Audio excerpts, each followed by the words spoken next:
late 1918, a young British naval officer was off the coast of Africa when word reached him that the war was over. News of the Allied victory brought Harold Owen a curious sense of sadness. It bothered me that I could not, to myself, account for my restless unease. I felt horribly flat. I stared out over the incredibly blue expanse of glittering sea. And perhaps something in the limitless stretch of water and sky affected me. I realized, a surge of happiness, that the war had not broken my own family. My brother Wilfred must be all right now. He was safe, and so was I. But soon after, as Owen walked to his cabin, he had a premonition about his brother, who had been fighting in France.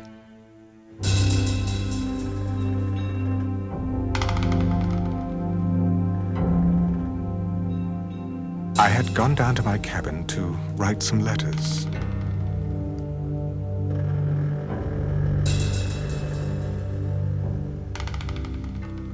I drew aside the door curtain and stepped inside. I felt shock run through me with appalling force. To my amazement, I saw Wilfred sitting in bed. I spoke quietly. "Wilfred, how did you get here?"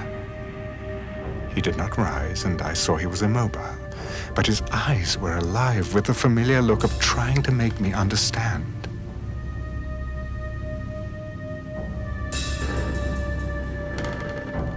I must have turned my eyes away from him.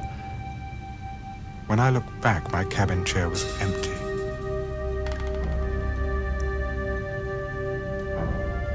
I felt an overpowering sense of absolute loss. I knew with certainty that Wilfred was dead. Why did he have to die?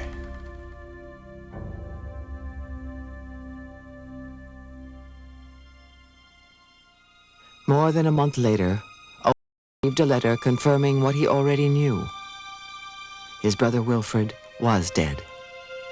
He had been killed in action in the last week of the war. Harold would be haunted by the question, why, from that day on. The search for an answer would cast a shadow over his life and the lives of an entire generation of survivors. For them, the Great War would be a war without end.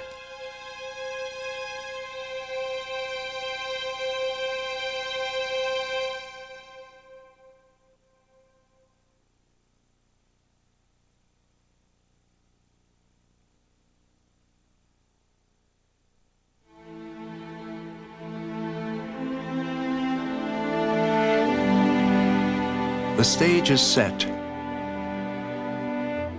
The destiny disclosed.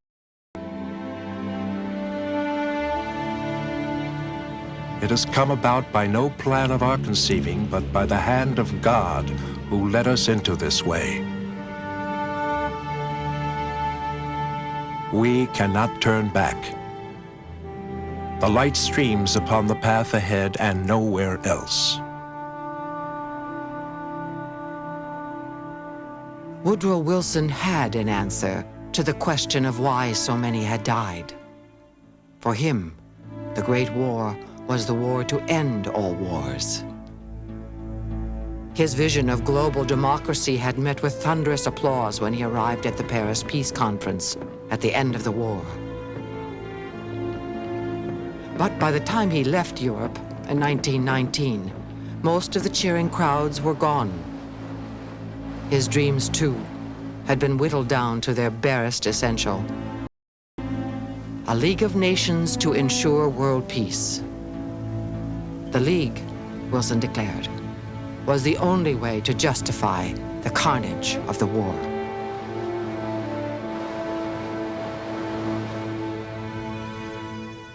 If the League of Nations should ever be impaired, I would get the boys who went across the water to fight, and I would say, "Boys, I told you before you went across the seas that this was a war against wars. But I'm obliged to come to you in mortification and shame and say, you are betrayed. You fought for something that you did not get."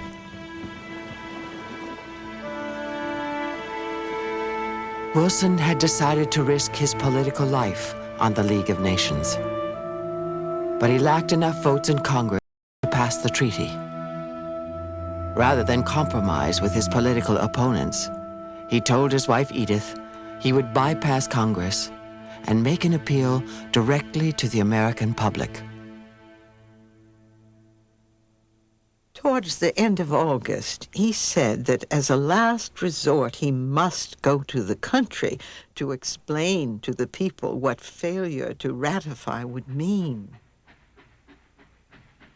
This proposed trip was stoutly opposed by Dr. Grayson, his physician, who did not think the president could draw further on his strength without risking disaster.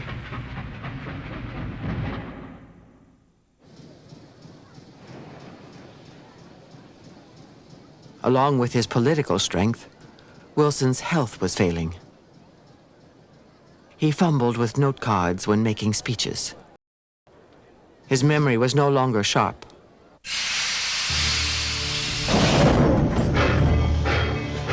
And now he faced a grueling coast-to-coast train tour.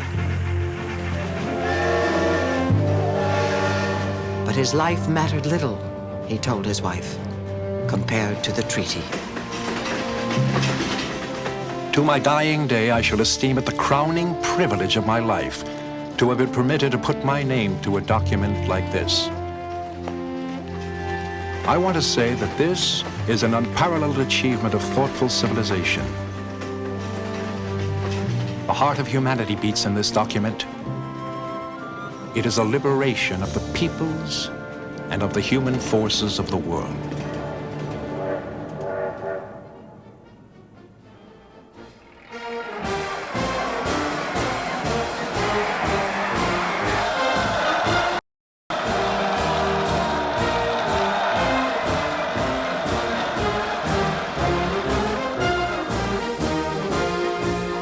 The cities and states came and went.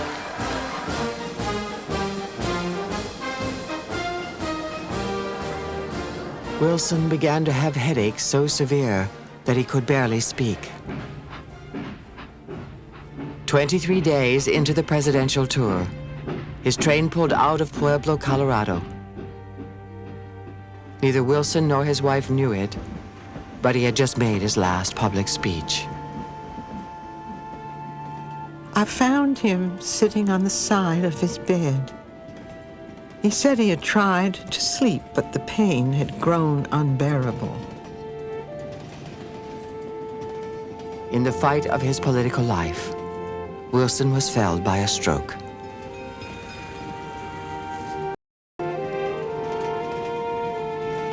Nothing the doctor could do gave relief. The dear face opposite me was drawn and lined.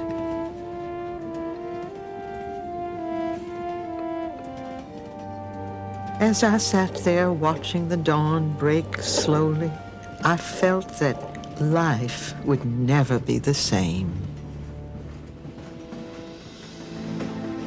We left for Washington. That night was the longest and most heartbreaking of my life.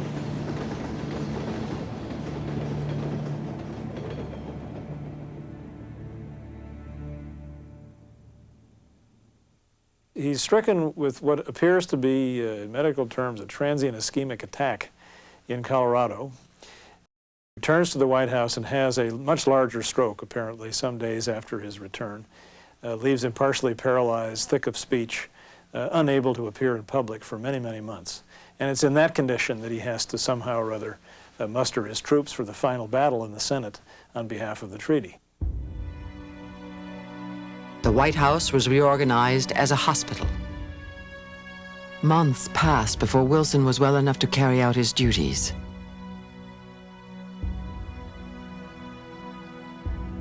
But he made one message clear. He would accept no amendments to his cherished treaty. His grasp on reality was probably not as sure as it would have been under other circumstances. And his medical condition no doubt reinforced a kind of self-righteous and rigid characteristic in his personality that rendered him even more incapable than he might otherwise have been of compromise. He did not compromise.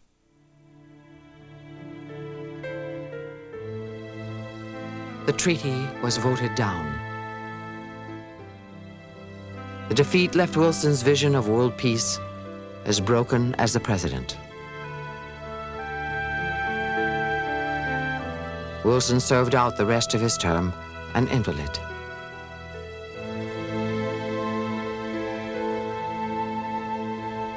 He died in 1924, as much a casualty of the war as any soldier who fell on the battlefield.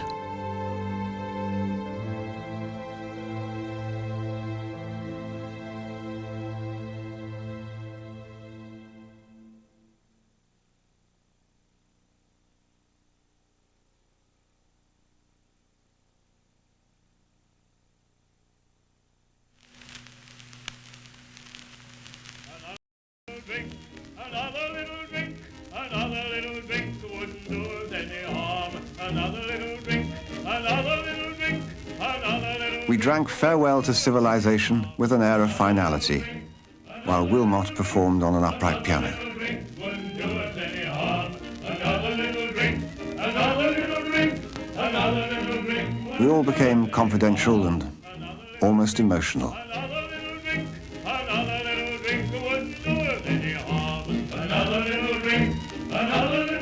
At such a moment as that, the war felt quite a friendly affair.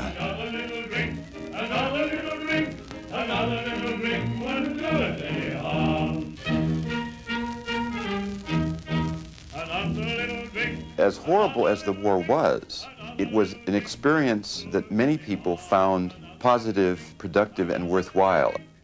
They came out very attached to their experience of the war, thinking that this was the best time of their lives, that they had experienced comradeship with other men that they had never even thought possible before. And for many of these men, the road back was just very, very difficult.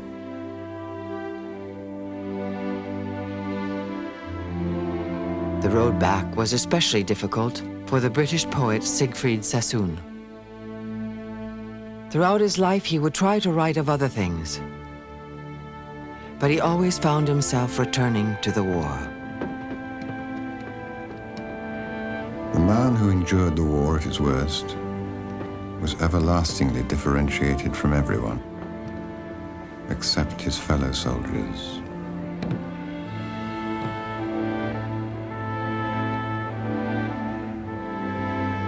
Many rarely knew what they had seen.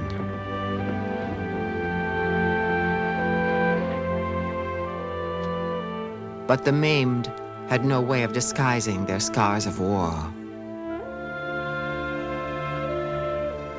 An army of the walking wounded returned home to societies ill-equipped to deal with the traumas of war. An American military film tried to show how even amputees might still enjoy a game of baseball.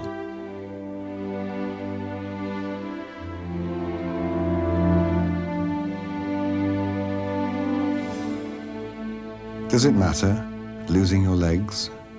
For people will always be kind. And you need not show that you mind when the others come in after hunting to gobble their muffin and eggs.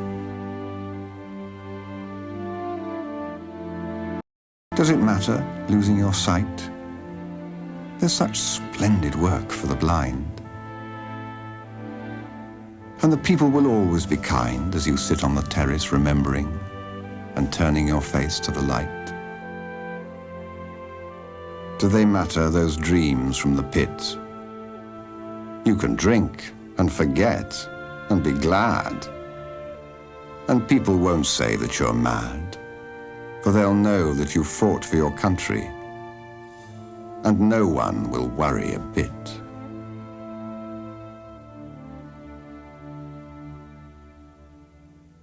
Among the most tragic victims of the war were what the French called the men with broken faces. One who helped these men cope with their injuries was the British orderly Ward Muir.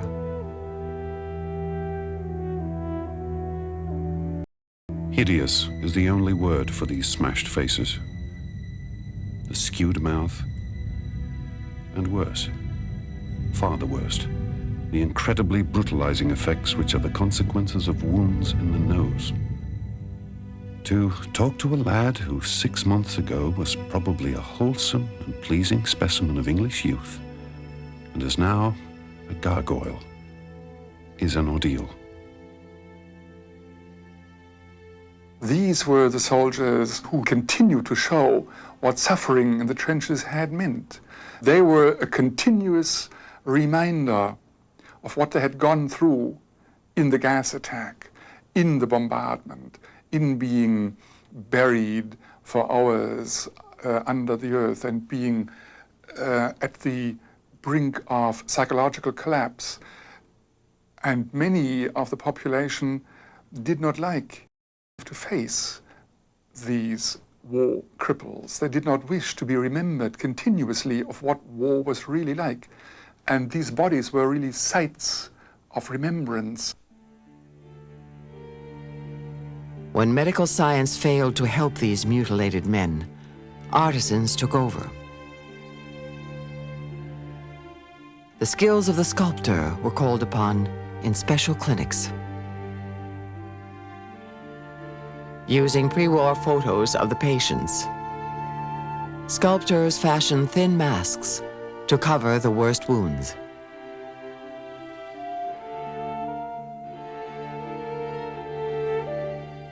It is difficult to convey a fair impression of the extraordinary sort of precision with which these membrane-like but strong metal masks adhere to the face and cover the grisly gap beneath them.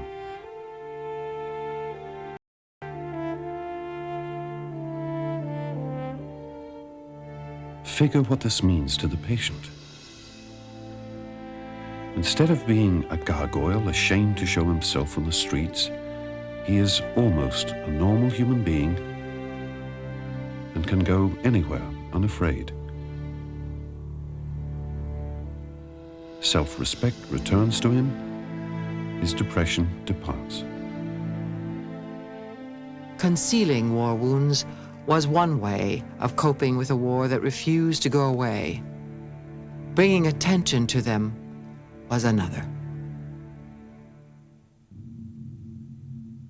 The German artist, Otto Dix, knew what disfigurement did to a man.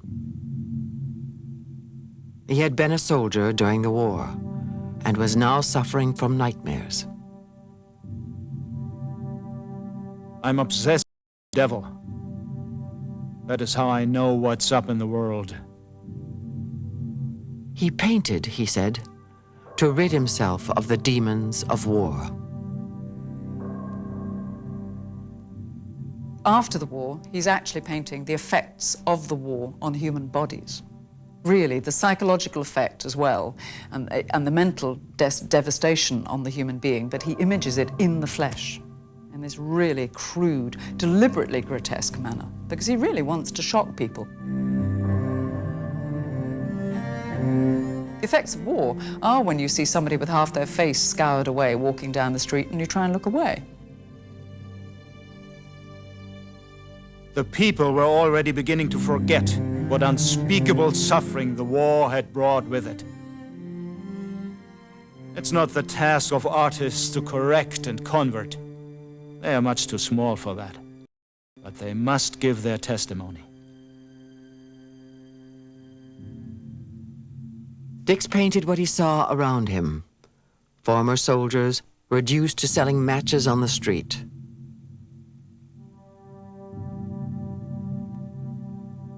Disfigured amputees with horrid head and facial wounds.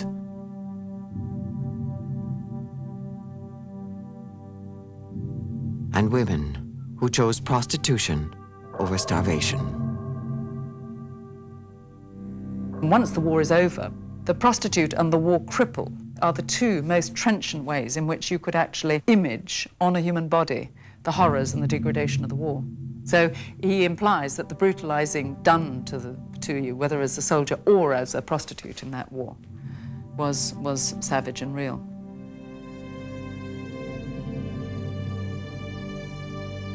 Dix's paintings also document growing feelings of anti-Semitism. In this painting, a German amputee rolls over a pamphlet announcing Juden raus, Jews out. It was another disfigurement plaguing Germany after the war.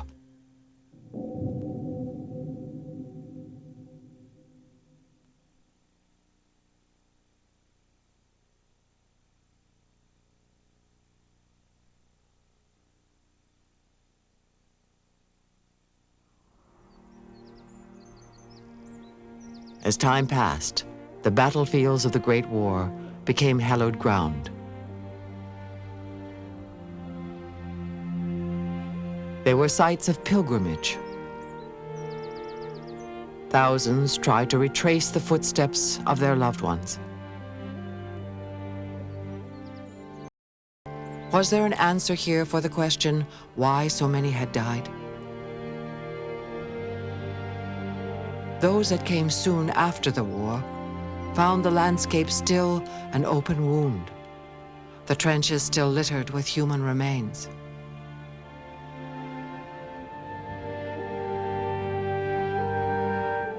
One who wandered across these fields of desolation in 1920 was the British journalist Stephen Graham.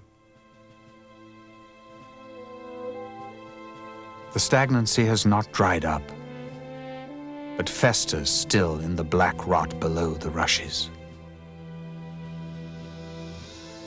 Double shell holes, charred ground, great pits. What is it now? The abode of rats, lizards, weasels, unexploded stick bombs, rusty grog bottles. Helmets lie there still in plenty. There are broken rifles. There are graves. Death and the ruins completely outweigh the living. There is a pull from the other world. What, Graham asked, had it all meant? The enormity of the destruction and death. Like a modern Hamlet, he found the answers elusive.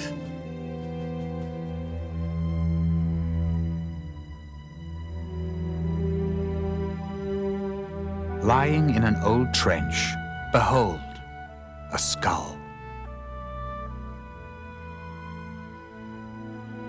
It is clean and a soldier's head.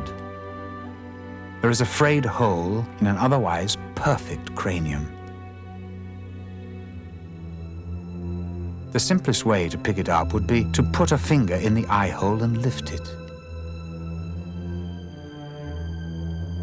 Friend or foe. The more you look at the skull, the more angry does it seem. It has an intense, eternal grievance. This one does not grin, for the mouth has been destroyed. It is just blind and senseless, forever and ever.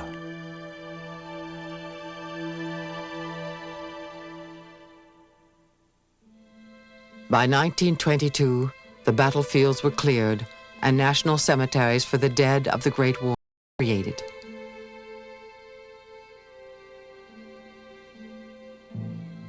But the pull from the other world still held millions of survivors in its grip.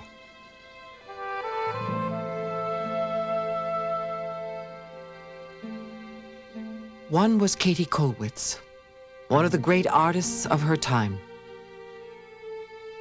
In the first days of the war, she had watched her 19-year-old son, Peter, march off to fight.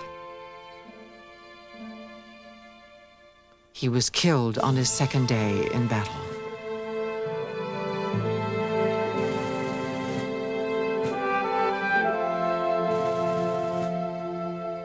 I knew it all even then.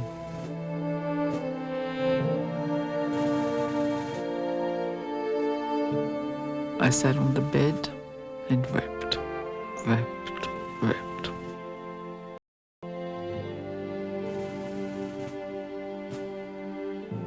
Where do all these women find the courage to send their dear ones to the front to face the guns when they have watched over them all their lives with loving care?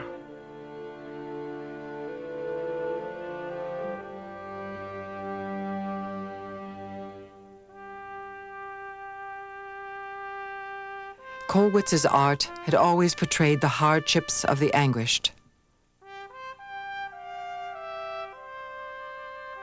With the death of her son, she joined them.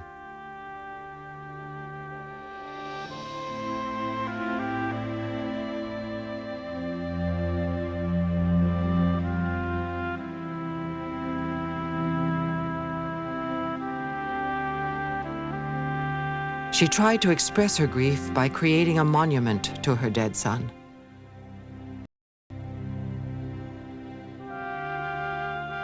But her guilt made the task so painful that she put it aside for years at a time.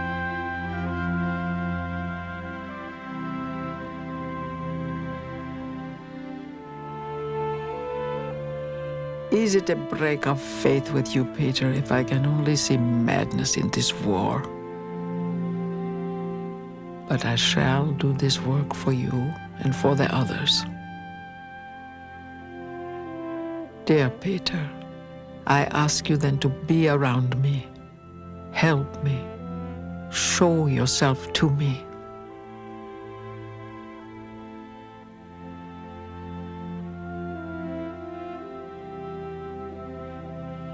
The real impetus comes when she visits the graveyard in Belgium, where her son's remains were placed in 1926. And she decides the only thing she can do for this sea of crosses is two figures of her husband and herself. And she chooses this mourning, grieving father and the grieving mother, who she places in the center of this graveyard so that they encompass, they grieve for every young man who lay in that field.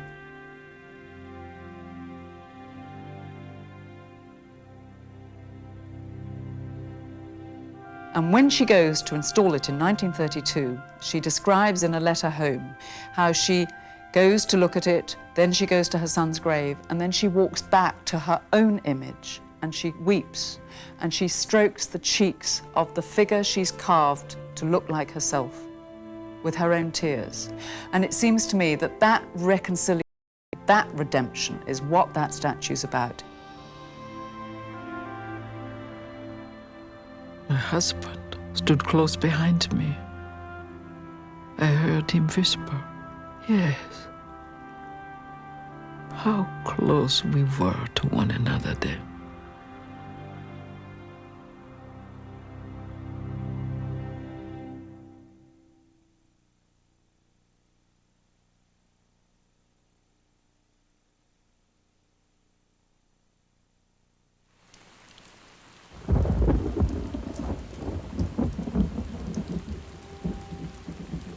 Katie Kollwitz could visit her son's grave.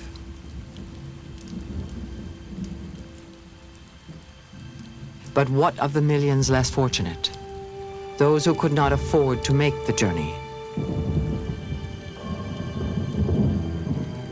Or those whose sons had vanished without a trace?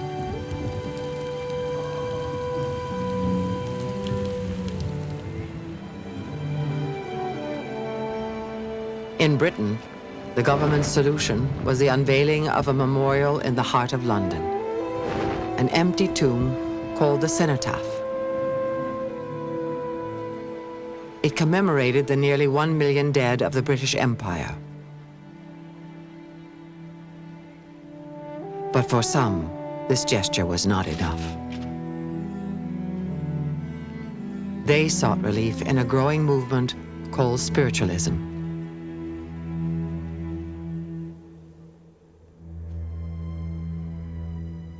In the presence of an agonized world, hearing every day of the deaths of the flower of our race and the first promise of their unfulfilled youth, seeing down one the wives and mothers who had no clear conception where their loved ones had gone, I seemed suddenly to see that it was really something tremendous, a breaking down of the walls between two worlds, a direct, undeniable message from beyond, a call of hope and of guidance to the human race at the time of its deepest affliction. Arthur Conan Doyle, the creator of Sherlock Holmes, was one of the leaders of spiritualism. He had lost several loved ones in the war, including his son, Kingsley.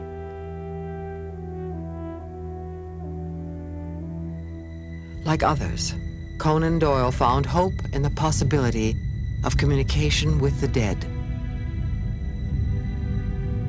Conan Doyle believed that the third image floating above his head was that of his son.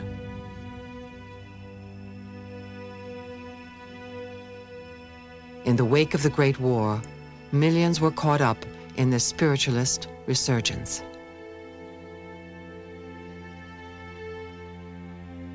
Spiritualism gave people a chance to have a ritual interment of members of their family whose graves were not known or who had literally been blown to pieces.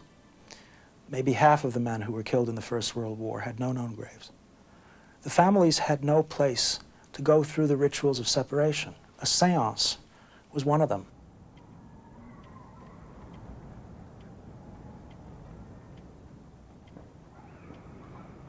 Six of us, all personal friends, sat in a semicircle. My wife being left.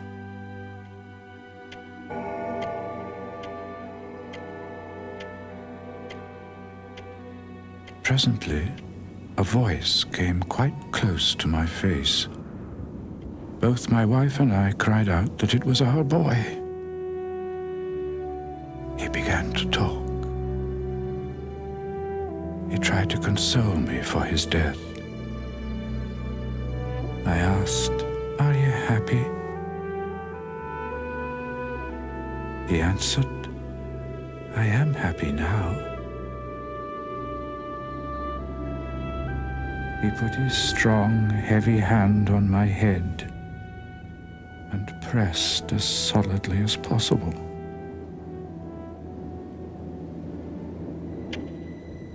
And I can assure you that he left me a good deal happier than he found me.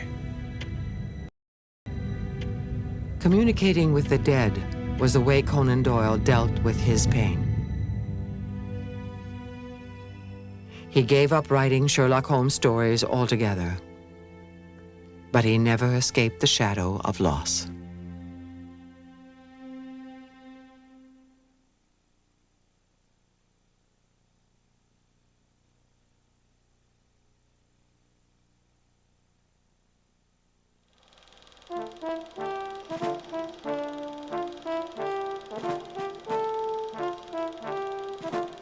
Spiritualism was one way of coping with the war. The new medium of motion pictures was another. And in its own way, the cinema was also able to raise the dead. Most portrayals of the war were pure spectacle, but powerful statements also made. One of the first was a French film, J'accuse, I accuse. The director was Abel Gance. Because of bad health, he was turned down for military service, while many of his friends died on the battlefield. He decided to express his anger by making a film even as the war was still being fought. Remarkably, Gance had the help of the French army. What he did to get French army cooperation was to make it appear to be a justification of war, extremely patriotic, in fact chauvinistic, so that he had tremendous war backing. And then one day he was doing the opening titles with thousands of French soldiers forming the title J'accuse. And a French general said, by the way, what are you accusing? He said, I'm accusing the war. I'm accusing man. I'm accusing universal stupidity. The film's hero, like Gance himself, was horrified by the war. While standing in a cemetery, he witnesses the dead rise from their graves. Not to comfort the living, but to pass judgment on them.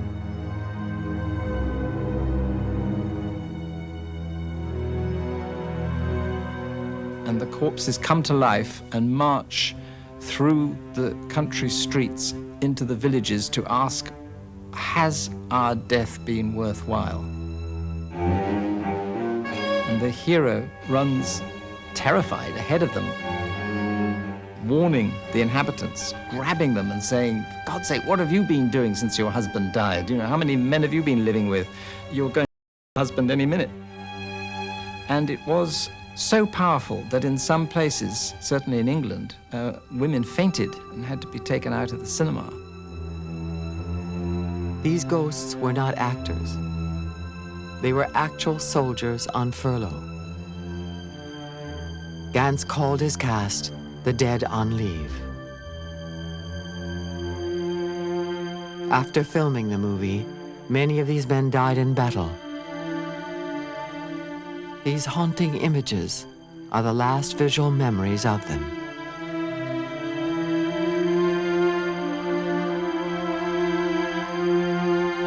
J'accuse stands to this day as a powerful statement about war. But in Germany, the idea of accusation would be put to an entirely different purpose.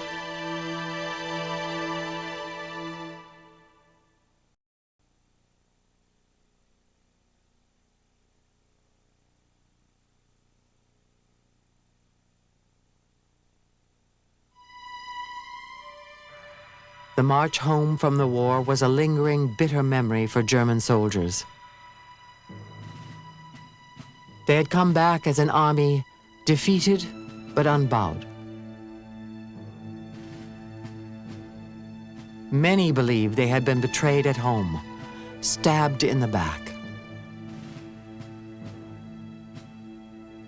In the last days of the war, a young corporal was recovering in a hospital. Adolf Hitler had been gassed and was temporarily blinded.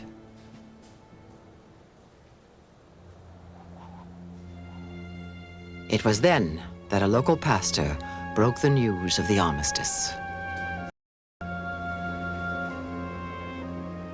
When the old gentleman began to tell us that we were throwing ourselves at the mercy of the victors, I could stand it no longer.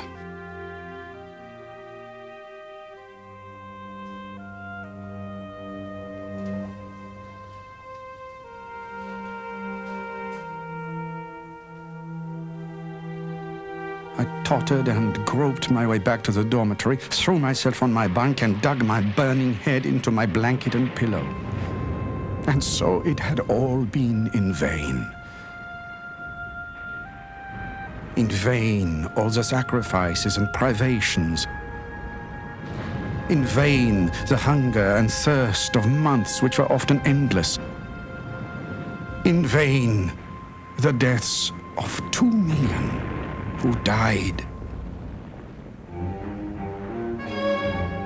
Was this the beginning of the the sacrifice which the German mother made to the fatherland when with sore heart she let her best-loved boys march off, never to see them again?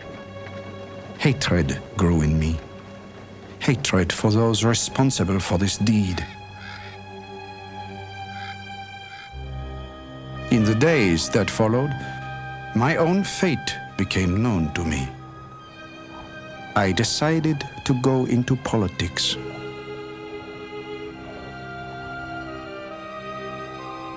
The last days of the war were the first days of Adolf Hitler's crusade.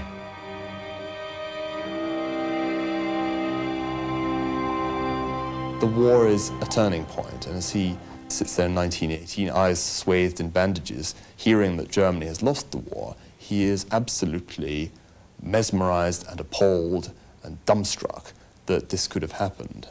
The political career thereafter is, in some ways, it begins almost immediately, an attempt to find those responsible, the November criminals, for the stab in the back. Would not the graves of all the hundreds of thousands open? The graves of those who with faith in the fatherland had marched forth, never to return? Would they not open and send the silent mud and blood-covered heroes back as spirits of vengeance to the homeland which had cheated them with such mockery? It's absolutely impossible to understand Hitler without the First World War. He was a creature of the war. He embodies so many characteristics of the generation of 1914. He was driven by the same sort of nostalgia for the experience of the trenches, for the comradeship of the trenches. Hitler reveled in the memory of the Great War. His first political allies were fellow veterans. Among them, the former commander of Germany's army, Erich Ludendorff. What these old soldiers shared was the conviction that it was not the army that had lost the war, but Germans at home.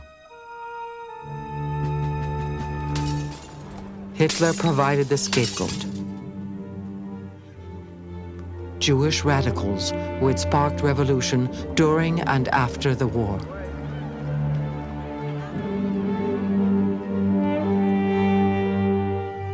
If, at the beginning and during the war, someone had only subjected about 12 or 15,000 of those Hebrew destroyers of the poison gas, as was suffered on the battlefield by hundreds of thousands of our best workers from all social classes and all walks of life, then the sacrifice of millions at the front would not have been in vain.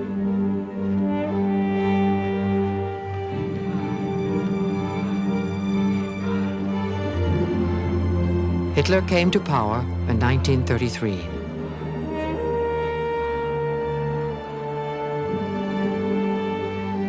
He quickly began imprisoning communists and Jews and treated them like enemies on the battlefield.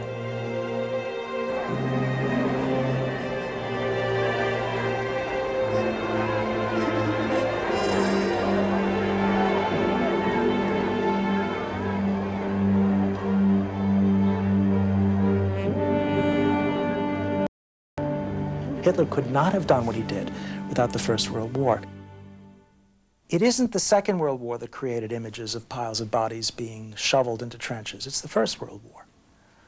So as it were, what was thinkable, what was imaginable about human brutality changed between 1914 and 1918. And without that shifting of perspective, in my view, the worst events of the Second World War would not have been possible. The clear red blood of Germany had to flow, declared one Nazi, until the country was purified.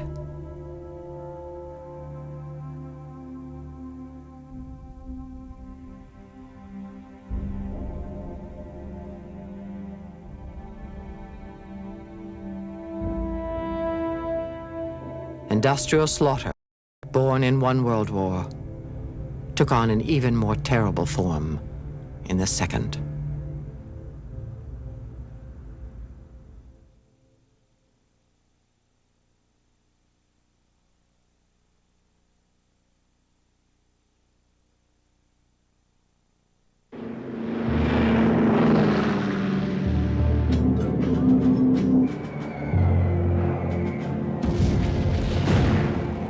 In the midst of the Second World War, as the Allies bombed Berlin, the artist Katie Kollwitz fled the city. It is incomprehensible to me what degrees of endurance people can manifest. In days to come, people will hardly understand this age. If the First World War began blurring the distinction between military and civilian targets, the Second World War erased it.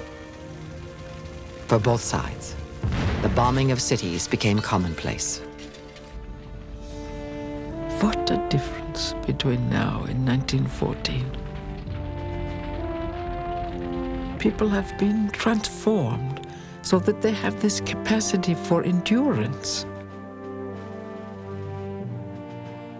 Worst of all is that every war already carries within the war that will answer it. Every war is answered by a new war, until everything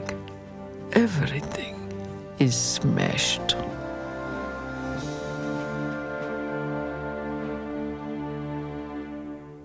Six days before her death in 1945, Katie wrote her last letter. "War," she declared, "accompanies me to the end." The same could be said for the generation of Great War survivors. Others we have met in this series, like the Australian Cyril Lawrence, put on a uniform again in World War II.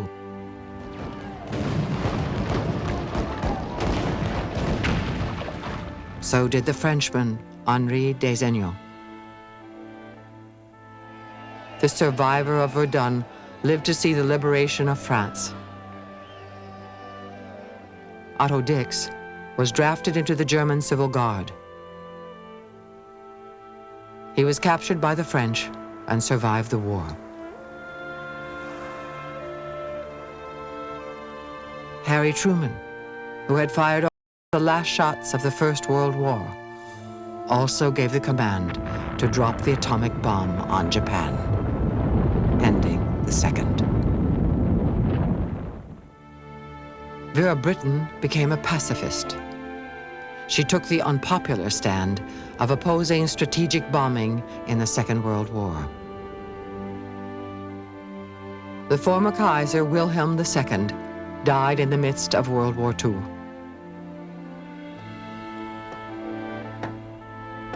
He spent the last days of his life chopping wood with his one good arm.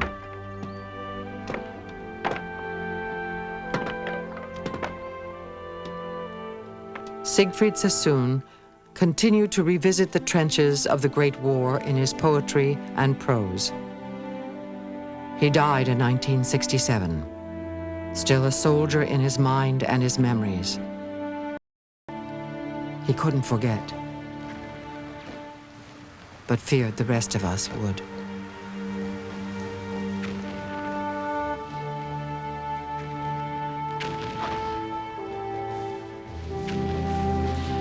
Have you forgotten yet?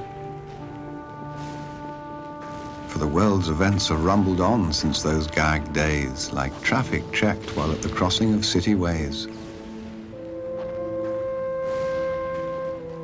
But the past is just the same, and war's a bloody game. Have you forgotten yet? Look down and swear by the slain of the war that you'll never forget.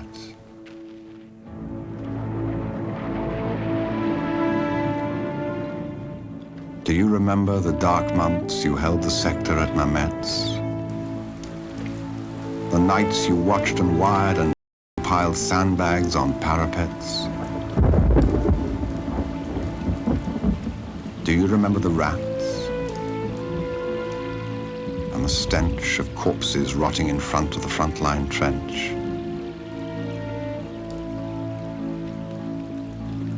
And dawn coming, dirty white, and chill with a hopeless rain?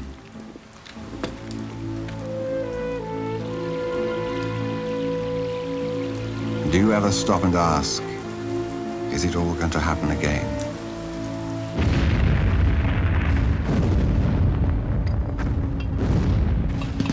Do you remember that hour of din before the attack?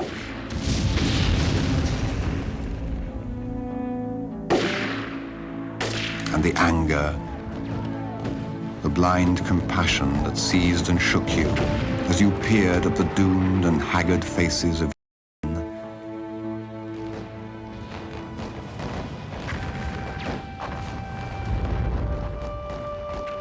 Do you remember the stretcher cases lurching back, with dying eyes and lolling heads? Those ashen grey masks of the lads who once were keen and kind and gay.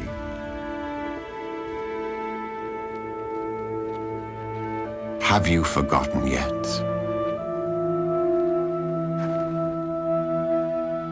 Look up and swear by the green of the spring that you'll never forget.